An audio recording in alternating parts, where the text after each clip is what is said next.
Yaxshi sizlar turdashlar, men Shovko bugun Aqambalda mush permodning tafsili tugus usulini ko'rib chiqamiz.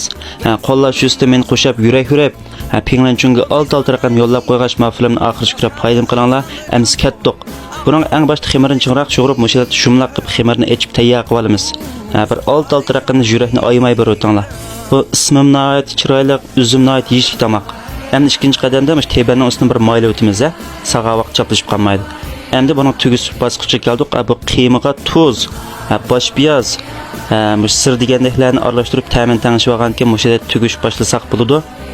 Buni tugus usul bo'lib qolsa, jumla ximining o'tirsa ximirni qiymini solamiz. Shu barmoqimizni mushta bossaqlangan bu permodning shakli tayyor bo'lib chiqadi. Mana mushada tugimiz. Shung ma'filim bir tushirib olinglar. Ufqanma g'ayranlos qayt-qaytlab ko'rsanglar bo'ladi.